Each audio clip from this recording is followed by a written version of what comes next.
वितरण कंपनीच्या अधिकाऱ्यांना अनेकदा पत्रव्यवहार करूनही माझ्या घरावरून गेलेली 33 केव्हीची लाईन हटवली नाही। त्यामुळे माझ्या मुलीचा मुलगा अद्वैत विकेश रामटेके वय वर्ष 6 याचा विद्युत शॉक लागून मृत्यू झाला। याला जबाबदार वीज वितरण कंपनीचे अधिकारी आहेत। त्यांच्यावर तात्काळ मनुष्यवधाचा गुन्हा दाखल करून मृतकाच्या आईवडिलास आर्थिक मदत द्यावी अशी मागणी नंदा भीमदेव लोखंडे यांनी पत्रकार परिषदेतून केली आहे।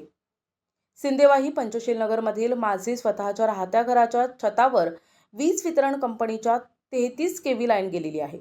त्यांच्या तारा लोंबकळत असल्याने त्यांच्यापासून आमच्या कुटुंबियांना कधीही धोका होऊ शकतो।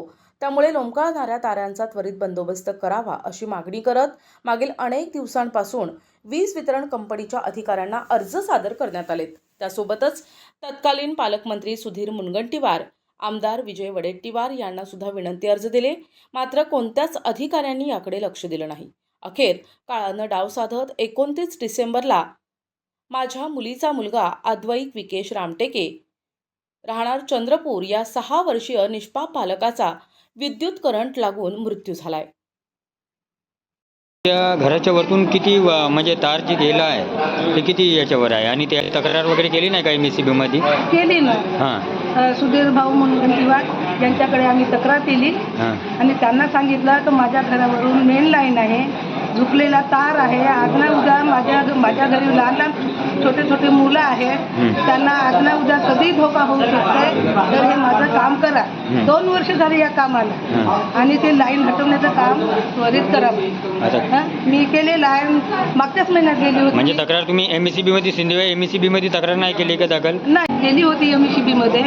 त्यांनी म्हटलं की हे आमच्याकडे काम नाही आहे, ते मूल ब्रह्मपुरी किंवा गडचिरोली हे काम आहे म्हणून सांगितलं त्यांनी। मग आम्ही नाही का पालकमंत्र्याकडे गेलो, सगळे कागदपत्र सगळी माहिती गोळा केली तोंडी आणि मग तिथे तक्रार केली मुनगंटीवार भाऊ। तरी पण याच्यावर दखल घेण्यात नाही आली? दखल नाही घेतली का?